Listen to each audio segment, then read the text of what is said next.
Hello there, how you doing? Today I'm going to check out top 10 places to visit in Norway, and I'm gonna tell you right away why I'm checking out this video, because I haven't reacted in this channel to anything from Norway or Denmark or other, wait, are there other Scandinavian countries? No, I think that's all. No, Norway. Is Iceland part of Scandinavia? I'm not too sure. Anyways, I'm going too much off topic right now. I haven't reacted anything from Norway in the channel, but I plan to begin because I want to also learn about other Nordic countries as well. So yeah, this is gonna be interesting. Just today I've reacted to another video. I'm gonna link it down below. That is very interesting. It's about how Sweden and Finland never had or doesn't have a border with the Arctic Sea. It's a very interesting video. It will tell you a lot of history, a lot of cool stuff, so definitely check it out. Okay, I've been talking too much. This is a video by Ryan Shirley. He's an amazing YouTuber, traveler, photographer, whatever you want to add. And yeah, he's in Norway showing us the beauty of this country. What's up, guys? My name is Ryan, and I spent the last few summers exploring the beautiful country of Norway, and I want to show you my favorite places. So here's my Norway top 10.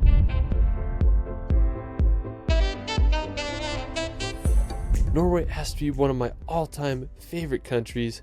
From the jaw-dropping fjords of western Norway to the sea mountains of Lofoten, Norway offers some of the world's most unique and diverse landscapes.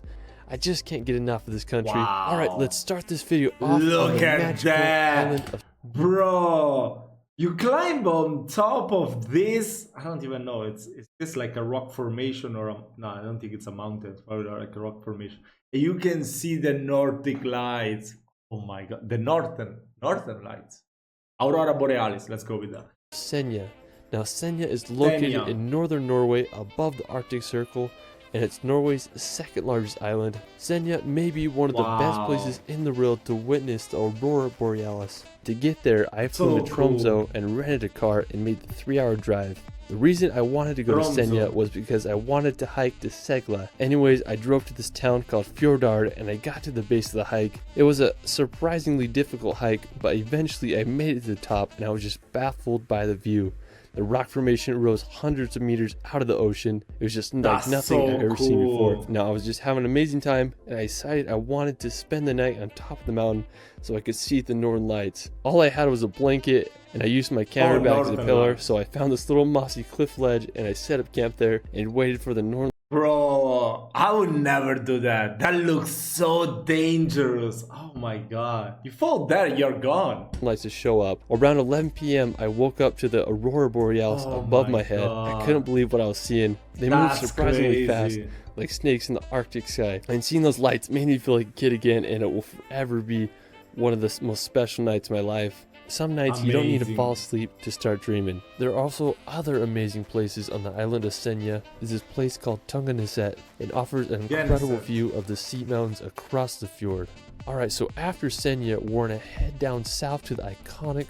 Bro, what? Look at this beach and the color of the sea. That's crazy. Is this Norway or the Caribbean islands? That's crazy. Lofoten Islands. Like Senja, Lofoten is located in northern Norway, and even though it's in the Arctic Circle, it feels like you're on a tropical island there. Yeah. I was lucky enough to go there about 2 summers ago, and I had an incredible journey road tripping through Lofoten.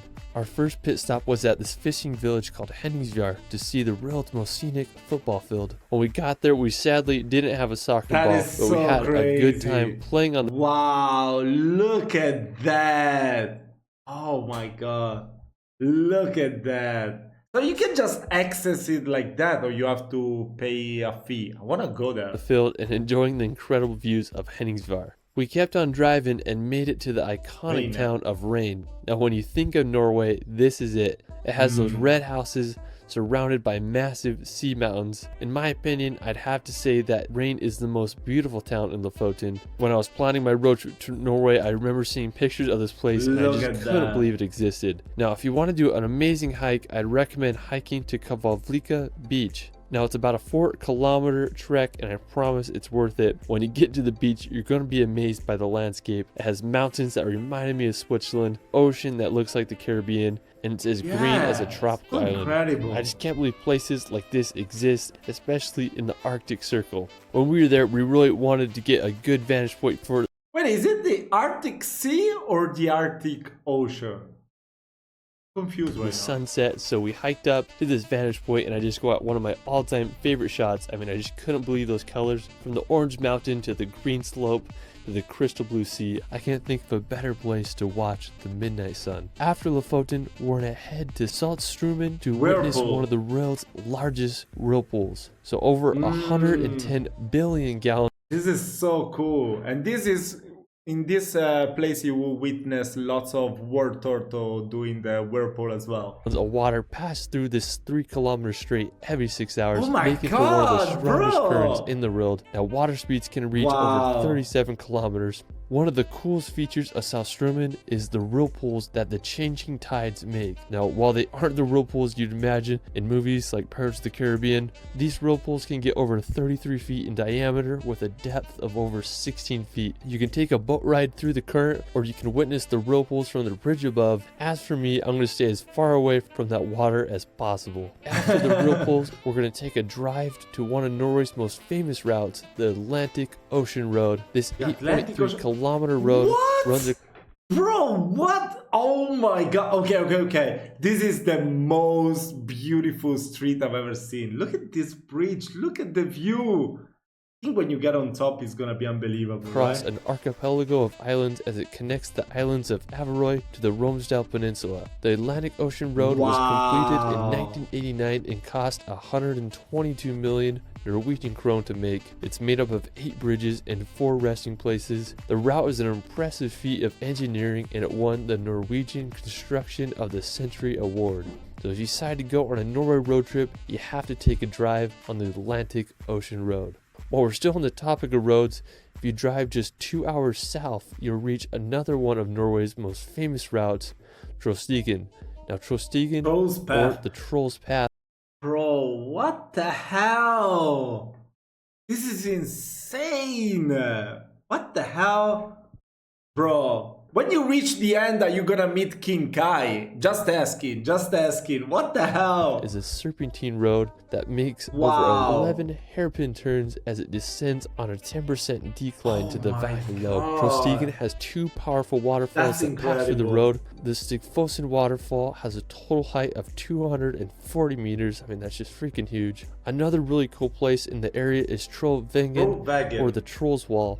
It's Europe's tallest vertical overhanging rock face at about 3,600 feet high. What? Which is unbelievable. Alright, after Trollstigen, you can make the 2-hour drive south to visit the Geirangerfjord. Now, Geirangerfjord is one of Norway's most popular destinations. The fjord is over 260 meters deep, and is surrounded by massive mountains that are over 1,600 meters high. There are many viewpoints to get the best perspective of the fjord. One of the most spectacular features of Geirangerfjord is the Seven Sisters waterfall. The waterfall consists of 7 separate streams that descend 410 meters to the water below. The best way to see the fjord is by boat. You can take a cruise ship or a 1-hour ferry of Geiranger to Helisilt for about $35. This is by far the best way to witness the waterfalls and majesty of the fjord. Another amazing nearby destination is Lysebotn. The lake is about a 2-hour drive from Geiranger. Now Lysebotn is home to some of the most beautiful lake water. It has a unique turquoise hue with incredible backdrop of the mountains. While Lysebotn is stunningly beautiful, the area has had its fair share of tragedies over the last few centuries. In 1905, a massive rock from the Rumnefjell mountain came loose and fell 500 meters where it hit the water, and it caused a 40-meter tidal wave that wiped out a small village completely off the map and killed many others. Despite the tragic history, Lysebotn is a place you gotta visit. It's hard to beat the beauty of this Norwegian lake. After Lysebotn, we're going to head to the iconic Trolltunga. Now Trolltunga is possibly the most famous rock formation in Norway, as it shoots over 2,000 feet from the lake below. Trolltunga is definitely one of the hardest hikes you'll ever do. It's a 28-kilometer round-trip trek that takes anywhere from... Oh my god, 28 kilometers like that! Wow, okay, that's just for expert trekkers. Hardest hike you'll ever do. It's a 28-kilometer round-trip trek that takes anywhere from 8 to 12 hours to do, so make sure you give yourself plenty of time. You can start the hike at the main trailhead and hike in 14 kilometers to reach the famous Trolltunga rock. If you go between June 1st and September 30th, you don't need a tour guide, but if you go in the winter months, you definitely need one because it is a little sketch. While it is a strenuous hike, it offers some of the best views in Norway. After Trolltunga, we're gonna head over to Lysebotn to drive down Norway's craziest road. Now, Lysebotn is a small village that's about a 6-hour drive from Oslo. Now, what I think is so scenic about Lysebotn is the road that leads down to it. It consists of 27 hairpin turns that descend down the fjord to the village below. When you're at the bottom, you're going to be amazed by the surrounding walls of the fjord. If you're down for a hike, you can trek 12 kilometers to Geirangerfjord, which is famous for its rock wedge between the cliff walls. Oh my god, no. I would have nightmares about it if I even attempt going there. A sketch to me, but hey, I'd send it. After Lysebotn, we're gonna head over to the nearby Pulpit Rock. Located in the same fjord as Lysebotn, Pulpit Rock is a famous flat-top cliff with a straight drop of over 600 meters. To get there, you can park in the base camp and make the 6-kilometer hike. The rock can be super packed, so if you want to avoid the crowds, you can wake up super early and get to Pulpit Rock before everybody else. I just can't think of a better place to watch the sunrise. I just can't believe how big the cliff walls are. I mean, it just goes straight down to the fjord below. I mean, just such a stunning and unique place. Alright, to finish this video, we're gonna head back to the Arctic Circle to one of the world's northernmost inhabited areas, Svalbard. Now, Svalbard is located right between the North Pole and Norway. The capital of Svalbard is this town called Longyearbyen. Oh my god, bro! What the hell? I've always dreamed to live in such a colorful house. This looks so beautiful. Has a population of a whopping 2,000 people. What's cool about Svalbard is that it's a visa-free zone, so basically anyone can move and work there. The archipelago is also home to the Svalbard Global Seed Vault, where thousands of the world's seeds are kept in case of a global catastrophe. The biggest danger on Svalbard is the Arctic cold and polar bears. In some places, you're required to bring a gun to protect yourselves against them. One of the most interesting places on Svalbard is the Russian settlement of Barentsburg. Barentsburg started as a Dutch mining town in the 1920s, but was sold to the Soviet Union in 1932. Now the settlement has a population of over 400 people, mainly from Russia and Ukraine. I hear it reminds people of North Korea because it's just such a strange place. Well, that is it for my Norway top 10. There's so many places I wish I could have included in this video, so I'll have to make a part 2. Norway is such a stunning country, and I hope you all can visit and witness its beauty. Where is your favorite place in Norway? Let me know in the comments below. If you guys want some free stock footage, even in the Dolomites you went. What the hell? That's amazing. Travel guides, check out my website in the description below. You can find me on TikTok and Instagram at shirley.films. Alright, it's Ryan, and we'll see you later in the next video. That was incredible. That was an incredible video, I'm not gonna lie. I've reacted already to this one, top 10 places to visit in Scandinavia. You should definitely take a look. It should be appearing on the screen any moment from now. Yeah, this was an incredible video. Oh my god. I can't wait to visit all the Nordic countries. Oh my god. Wow, that was truly incredible. So yeah guys, I hope you've enjoyed this reaction video. If you have any more recommendations for other places that I should be on the lookout for, or any video in general concerning the Nordic countries, let me know in the comments section. See you soon.